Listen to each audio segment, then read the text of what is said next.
وہ فتح کر کے آئے گا. اور میرے نبی نے یہ بھی فرمایا تھا کہ کل جس کو جھنڈا دوں گا وہ اللہ کو دوست رکھتا ہے اور اللہ اسے دوست رکھتا ہے. وہ اللہ کا محبوب ہے اور اللہ اس سے محبت کرتا ہے, وہ اللہ سے محبت کرتا ہے. تو سارے صحابہ یہی سوچ رہے تھے کاش وہ جھنڈا ہمیں مل جائے, ہم فاتح خیبر ہو جائیں گے اور اس بات کی ضمانت مل جائے گی کہ اللہ ہم کو دوست رکھتا ہے, ہم اللہ کو دوست رکھتے ہیں. کروٹ بدلی گئی یہاں تک کہ جب صبح نمودار ہوئی, فجر کی نماز لوگوں نے پڑھی, سب اس انتظار میں تھے کہ میرا نام لیا جائے گا, میرا نام لیا جائے گا, مجھے پکارا جائے گا. میرے نبی صلی اللہ علیہ وسلم نے تمام صحابہ پر اپنی نظر ڈالی, وہاں حضرت علی شیر خدا موجود نہیں تھے. فرمایا آئین علی ابن ابی طالب, حضرت علی ابن ابی طالب کہاں ہے؟ لوگوں نے عرض کیا یا رسول اللہ صلی اللہ علیہ وسلم وہ آشوب چشم کا شکار ہے, ان کی آنکھوں میں تکلیف ہے, درد ہے, اس وجہ سے وہ بارگاہ میں حاضر نہیں ہو سکے ہیں. میرے مصطفیٰ کے نامی وقار نے فرمایا علی کو میری بارگاہ میں بلاؤ. حضرت علی شیر خدا کو بلایا گیا. میرے نبی نے پوچھا علی تم کہاں چلے گئے فجر کی نماز کے بعد؟ میں تمہیں تلاش کر رہا تھا. حضرت علی عرض کرتے یا رسول اللہ صلی اللہ علیہ وسلم آشوب چشم کا میں شکار ہو گیا, آنکھوں میں درد ہے, آنکھوں میں تکلیف ہے. میرے نبی نے فرمایا ہے علی آشوب چشم کا شکار ہو, تیری آنکھوں میں درد ہے, آؤ میرے قریب ہو جاؤ, آؤ میرے قریب ہو جاؤ. حضرت علی میرے نبی کے قریب ہو گئے. پھر میرے نبی نے اپنے منہ مبارک سے, اپنے دہنے مبارک سے لعاب دہن نکالا, تھوک مبارک نکالا. وہ لعاب دہن کہ جب کھاری کنویں میں میرے نبی نے ڈالا تھا تو کھاری کنویں کا پانی ہمیشہ کے لیے میٹھا ہو گیا. ہاں وہی لعاب دہن جب کسی صحابی کی ٹوٹی ہوئی ٹانگ پر میرے نبی نے لگایا تھا تو ٹانگ ایسے ٹھیک ہو گئی. صحابی کہتے ہیں ایسا لگتا ہے کہ اس سے پہلے میری ٹانگ کبھی ٹوٹی نہ تھی. ہاں وہی میرے نبی کا لعاب دہن جب تھوڑے کھانے میں پڑ گیا تو کھانا اتنا زیادہ ہو گیا کہ سینکڑوں صحابہ کے لیے کافی ہو گیا. وہی لعاب دہن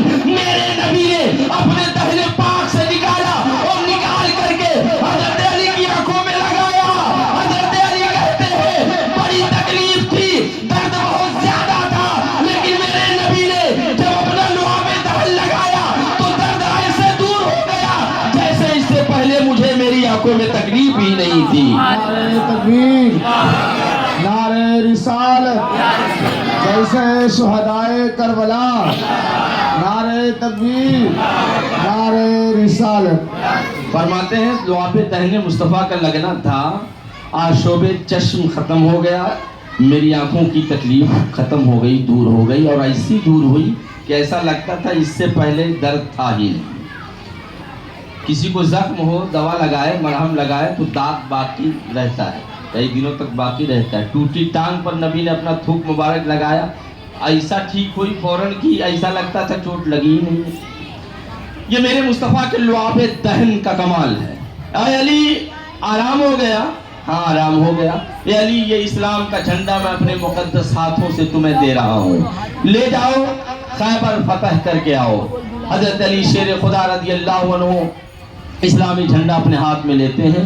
لکڑی میں وہ جھنڈا لگا ہوا تھا, وہ لکڑی میں لگا ہوا جھنڈا لے کر کے آپ میدان خیبر میں جاتے ہیں, قلعہ خیبر کے قریب جاتے ہیں. ایک بھاری پتھر رکھا ہوا تھا, اسی پتھر پر گاڑ دیتے ہیں. آپ نے جو ہی اس لکڑی کو پتھر پر گاڑنا چاہا, نصب کرنا چاہا, پتھر میں سوراخ پیدا ہو گیا اور وہیں پر آپ نے اسلامی جھنڈا نصب کر دیا. راہب جو گرجا گھر میں بیٹھا ہوا تھا, اس نے جب یہ واقعہ دیکھا, یہ دوڑتا ہوا آیا اور آنے کے بعد حضرت علی کے قدموں پہ گر گیا. عرض کرتا ہے مجھے کلمہ پڑھا لو, میں مسلمان ہونا چاہتا ہوں. آپ نے فرمایا ابھی تک تم اپنے دین پر قائم تھے, اچانک تم نے اسلام کا کلمہ پڑھ لیا, آخر اس کی کیا وجہ ہے؟ تو اس نے کہا میں نے پچھلی کتابوں میں پڑھا تھا جو داماد پیغمبر ہوگا اور جس مذہب پر وہ عمل کرتا ہوگا وہ نبی, اس نبی کا جو داماد ہوگا وہ لکڑی پتھر میں گاڑ دے گا. آج میں نے دیکھ لیا تو میں سمجھ گیا گاڑنے والا بھی برحق ہے, جس پر ایمان لایا وہ بھی برحق ہے, اور جس کلام پر یہ عمل کرتا ہے وہ قرآن بھی برحق ہے, اور جو خدا پر یہ ایمان لاتا ہے وہ خدا بھی برحق ہے. مجھے مسلمان بنا لو, اسے مسلمان بنا دیا گیا, وہ پکا مسلمان ہو گیا. حضرت علی شیر خدا رضی اللہ عنہ کے کمال سے لوگ اسلام کا کلمہ پڑھتے تھے.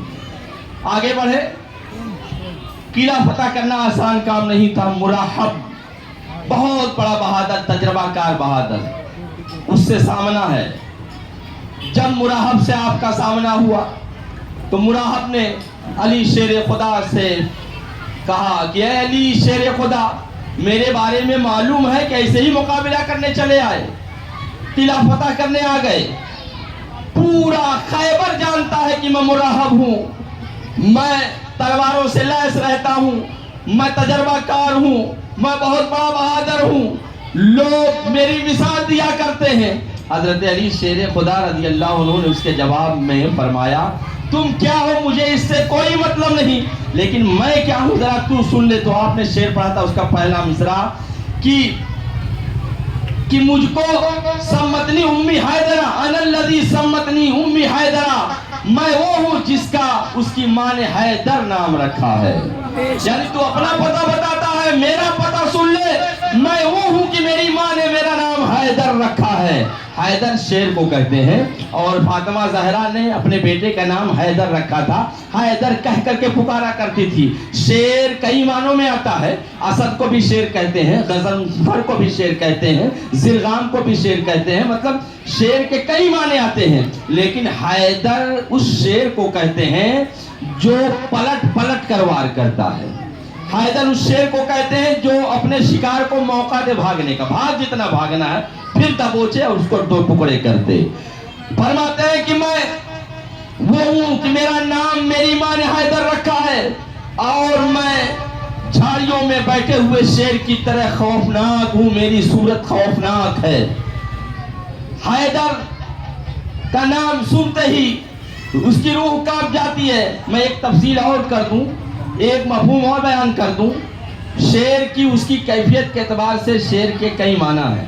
اسد معنی بھی شیر ہوتا ہے، غضنفر معنی بھی شیر ہوتا ہے، زرغام کے معنی بھی شیر ہوتا ہے، حمزہ کے معنی بھی شیر ہوتا ہے، عباس کے معنی بھی شیر ہوتا ہے، حیدر کے معنی بھی شیر ہوتا ہے. اگر شیر نارمل طریقے سے اپنے جھاڑی میں بیٹھا ہو تو اسے اسد کہتے ہیں، اور اگر وہ پلاننگ بنا لے شکار کرنے کی تو اسے زرغام کہتے ہیں، اور شکار کرنے کے لیے چہل قدمی کرنا شروع کر دے تو اسے زیغم کہتے ہیں. اور جب اپنے شکار پر نظر جما لے کہ اسی کو پکڑنا ہے تو اسے غضنفر کہتے ہیں. پھر اپنے شکار پر دوڑ لگا دے، دوڑنا شروع کر دے، کسے پکڑنا ہے، جب دوڑنے لگے تو اسے حمزہ کہتے ہیں.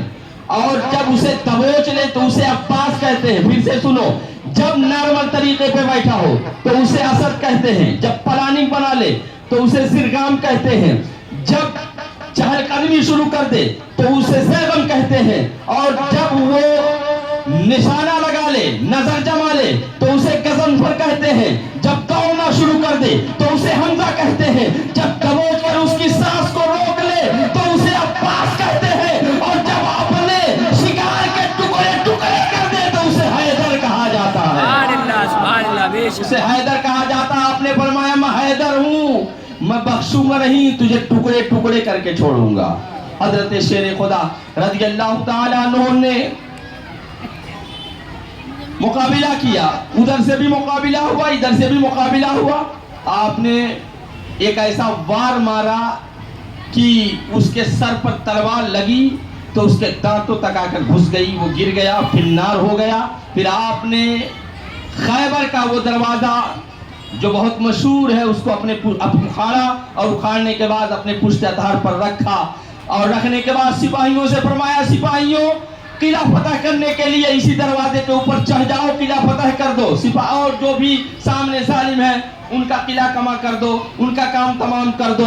سپاہی اس دروازے پہ چڑھ چڑھ کر کے جنگ کر رہے تھے، اور حال یہ تھا کہ جب اس دروازے کو حضرت علی شیر خدا نے نیچے رکھا اور 40 سپاہیوں نے اسے اٹھانا چاہا، اٹھانا بڑی دور کی بات ہے، اس کو ہلا نہ سکے، لیکن شیر خدا نے تنہا اس دروازے کو اپنے پشت اتھار پر رکھا، اور رکھنے کے بعد کہا سپاہیوں اسی دروازے پہ چڑھ جاؤ. شیر خدا کی شجاعت کو ہم سلام کرتے ہیں. کبھی دیوار گرتی ہے، کبھی در کانپ جاتا ہے، علی کے نام پر اب بھی خیبر کانپ جاتا ہے. نعرہ تکبیر.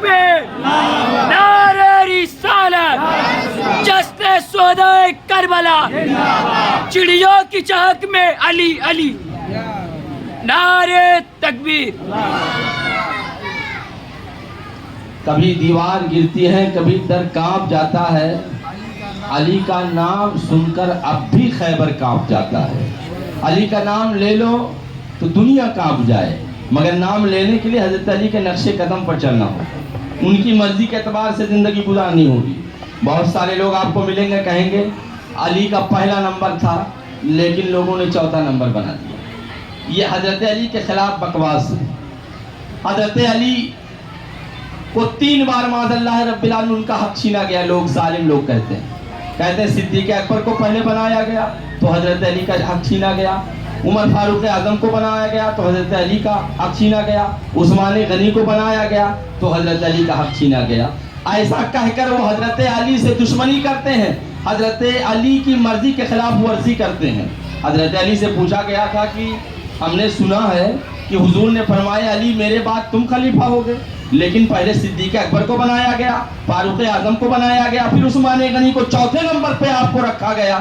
تو حضرت علی برہم ہو گئے، ناراض ہو گئے، فرمایا یہ جھوٹی خبر ہے، یہ تہمت ہے میرے نبی پر، ایسا ہرگز نہیں ہے۔ اگر میرے نبی نے ایسا فرمایا ہوتا تو میں صدیق اکبر کو اپنا امیر تسلیم نہیں کرتا، اگر میرے نبی نے ایسا فرمایا ہوتا تو عمر فاروق اعظم کو خلیفہ مسلمین میں تسلیم کرتا ہی نہیں، اگر میرے نبی نے ایسا فرمایا ہوتا تو عثمان غنی کو مسلمانوں کا خلیفہ میں تسلیم کرتا ہی نہیں، اپنی جان دے دیتا، اپنے نبی کی بات کو پوری کروا ہی لیتا، لیکن میرے نبی نے ایسا نہیں فرمایا تھا۔ میرا نمبر جہاں تھا مسلمانوں نے مجھے وہی کھڑا کیا، لہذا میرے نبی پر تہمت نہ لگائی جائے۔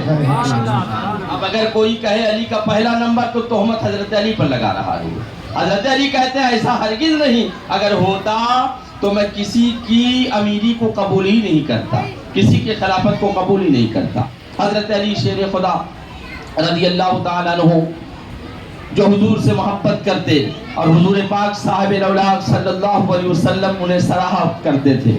آپ نے مقام صاحبہ کا واقعہ بہت مشہور ہے، سنا ہوگا کہ ان کے لیے اللہ کے نبی نے سورج کو واپس بلا لیا۔ یہ علی کا مقام ہے، یہ علی کی شان ہے۔ جب مقام صاحبہ میں حضرت رسول گرامی وقار صلی اللہ علیہ وسلم نے نماز عصر ادا کر لی، حضرت علی نبی نہیں پڑھی تھی، اور میرے نبی کا حکم ہو گیا کہ علی میں آرام کرنا چاہتا ہوں۔ اب حضور کا حکم ہے تو سب سے پہلے حکم نبی ماننا ہے۔ زانوے علی بچھ گیا، میرے نبی نے اپنے سر ناز کو بچھا دیا، آرام فرما رہے، آنکھیں سو رہی تھی مگر میرے نبی کا دل بیدار تھا۔ حضور پوری دنیا ملاحظہ کرتے تھے۔ حضرت علی رضی اللہ عنہ نے ابھی عصر کی نماز نہیں پڑھی ہے، سورج ڈوبنے کو ہے، اپنی منزل کو طے کر رہا ہے، ایسا لگ رہا تھا کہ ابھی ڈوب جائے گا۔ جب سورج ڈوب جائے، کوئی نماز عصر نہ پڑھا ہو تو اس کی نماز قضا ہو جاتی۔ قضا ہوتی کہ نہیں قضا ہوتی ہے؟ اب دوبارہ جب بھی پڑھے گا تو اس کو قضا پڑھنا ہے، ادا نہیں پڑھ سکتا ہے۔ اب ہم اور آپ جیسے نمازی ہوتے تو کوئی فکر نہیں ہوتی، لیکن صحابی جیسے نمازی اور خود علی جیسے نمازی، نماز عصر قضا ہونے والی ہے، سورج ڈوبنے والا ہے۔ حضرت علی پریشان ہو گئے، کیا کروں؟ حضور کو جگاؤں تو ان کے آرام میں خلل پیدا ہو جائے گا، نہیں جگاؤں تو نماز عصر قضا ہو جائے گی، اور نماز عصر عام نماز نہیں ہے۔ اللہ فرماتا حافظوا علی الصلوات والصلاۃ الوسطی، تمام نمازوں کی حفاظت کرو، بطور خاص نماز عصر کی حفاظت کرو۔ بڑی اہمیت ہے تمام نمازوں کی، اور بہت بڑی اہمیت ہے عصر کی نماز کی۔ منزل کو طے کر رہا ہے سورج، نبی آرام فرما رہے ہیں، حضرت علی فیصلہ نہیں کر پا رہے ہیں، نبی کو جگاؤں، عصر کی نماز پڑھوں کہ نماز کو قضا ہو جانے دوں، اپنے نبی کے آرام میں دخیل نہ بنوں۔ یہاں تک کہ دل نے فیصلہ کر دیا، اے علی اگر نبی کو جگا دو گے تو محبت قضا ہو جائے گی، نہیں جگاؤ گے نماز قضا ہو جائے گی۔ سن علی، اگر نہ محبت قضا ہو گئی تو پھر وہ ادا نہیں کر پاؤ گے، نماز قضا ہو گئی تو بعد میں قضا پڑھ سکتے ہو، ادا کر سکتے ہو، قضا پڑھ سکتے ہو۔ حضرت علی شیر خدا نے نبی کو بیدار نہیں کیا، نماز قضا ہو گئی، سورج ڈوب گیا، مغرب کا وقت آ گیا، لیکن محبت جو نماز پڑھتا ہے اس سے پوچھو نماز سے اسے کتنی محبت ہے، جو سجدہ کرتا ہے اس سے پوچھو سجدے میں اسے کتنا مزہ آتا ہے، جو رکوع کرتا ہے اس سے پوچھو رکوع میں اسے کتنی لذت ملتی ہے۔ جو نماز نہیں پڑھتے وہ دور رہ کر سوچتے ہیں کہ اتنی دیر تک وہ مسجد میں ہے, اگر دکان پہ رہتا کتنے گراہک سے وہ ملتا, کتنا پیسہ کما لیتا. اگر کوئی نماز نہیں پڑھتا, فجر کی نماز کے لیے کوئی جاتا ہے تو وہ دل میں سوچتا ہے کہ اتنا اچھا آرام کا موقع آیا ہے, یہ نماز پڑھنے کے لیے جا رہا, کیسے جاتا ہوگا, اس کا دل کیسے مسجد میں رکھتا ہوگا. ارے اگر نماز پڑھو گے تب تمہیں معلوم ہوگا, جو نماز پڑھتے ہیں ان سے پوچھو کہ نماز پڑھنے میں انہیں کتنا مزہ آتا ہے. جتنا مزہ انہیں نماز پڑھنے میں آتا ہے پیسہ کمانے میں نہیں آتا ہے. حضرت علی شیر خدا رضی اللہ عنہ کی نماز قضا ہو گئی ہے. اب محبت نماز میں اچانک ان کی آنکھوں میں آنسو آ جاتے ہیں. آنسو آتے ہیں تو آنسوؤں کے قطرات رخسار مصطفیٰ پہ گر جاتے ہیں. میرے نبی نے اپنی آنکھیں کھولی, فرمایا ما یبکیک یا علی, اے علی کیوں رو رہے ہو, کس نے تمہیں رلا دیا. حضرت علی عرض کرتے یا رسول اللہ صلی اللہ علیہ وسلم, آپ کی محبت میں میری نماز عصر قضا ہو گئی ہے, آپ کی محبت میں میری نماز عصر قضا ہو گئی ہے. آپ نے ادا کر لی تھی, میں نے ادا نہیں کی تھی, چونکہ آپ کو آرام کرنا تھا میں نے زانو پیش کر دیا. میں نے نہیں چاہا کہ آپ کے آرام میں دخل دوں, اس لیے میں نے آپ کو بیدار نہیں کیا. حضور نے فرمایا علی میری محبت میں نماز قضا ہو گئی. نبی کی محبت نماز قضا نہیں ہونے دیتی, نبی کی محبت نماز قضا نہیں ہوتے تھے. علی میری اطاعت میں نماز قضا ہوئی ہے, یہ بتاؤ نماز قضا پڑھنا چاہتے ہو کہ ادا پڑھنا چاہتے ہو. بے شک سبحان اللہ. اب بتاؤ مختار نبی جب یہ فرمائے تو علی جیسے لوگ کیا کہیں گے قضا پڑھنا ہے, وہ تو کہیں گے ادا پڑھنا ہے. عرض کیا ادا پڑھنا چاہتا ہوں.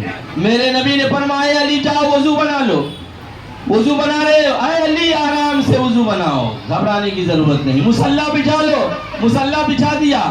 علی حیران ہے کہ کیسے ادا نماز پڑھوں گا, سورج تو ڈوب چکا, مغرب کا وقت آ گیا, اب تو نماز قضا ہی پڑھنی ہے, آخر کون سا معجزہ سامنے آنے والا ہے. میرے نبی نے فرمایا علی وضو بنا لیا, ہاں بنا لیا, مصلی بچھا دیا, ہاں بچھا دیا, نماز ادا کرنا چاہتے ہو, ہاں ادا کرنا چاہتے ہیں. میرے نبی نے وہ سورج جو ڈوب چکا تھا, کل اسے نکلنا بھی تھا, اس سورج کو مخاطب کیا, رب کی بارگاہ میں عرض کیا اللہ میرے علی نے تیری اطاعت میں, تیرے نبی کی اطاعت میں نماز عصر کو قضا کر دیا ہے, اسے ادا پڑھنا ہے. اے اللہ سورج کو واپس کر دے. میرے نبی کا اتنا عرض کرنا تھا, جو سورج ڈوب گیا تھا پھر سے واپس آ جاتا ہے, جب سورج پھر سے واپس آتا ہے تو نبی فرماتے ہیں علی آرام سے نماز پڑھو, عصر کا وقت پھر سے واپس آ گیا ہے. نعرہ تکبیر, نعرہ رسالت, جلسہ شہدائے کربلا, نعرہ حیدری,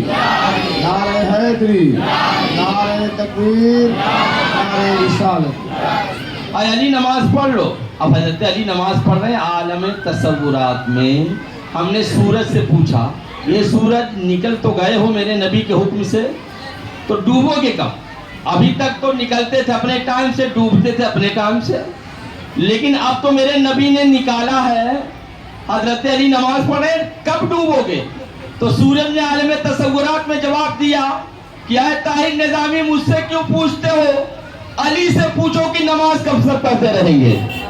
علی جب تک نماز پڑھتے رہیں گے تب تک میں نکلا رہوں گا, کیونکہ میرے مصطفیٰ نے مجھ کو نکالا ہے, پابند کر دیا ہے علی کی نماز کا. جب تک علی نماز پڑھتے رہیں گے میں نکلا رہوں گا, اور جب علی نماز پڑھ لیں گے نبی کے حکم سے ڈوب جاؤں گا. مولا علی نے واری تیری نیت پر نماز, وہ بھی نماز عصر جو اعلیٰ خطر کی ہے. ثابت ہوا کہ جملہ فرائض فروع ہیں, اصل الوصول بندگی استاجور کی ہے.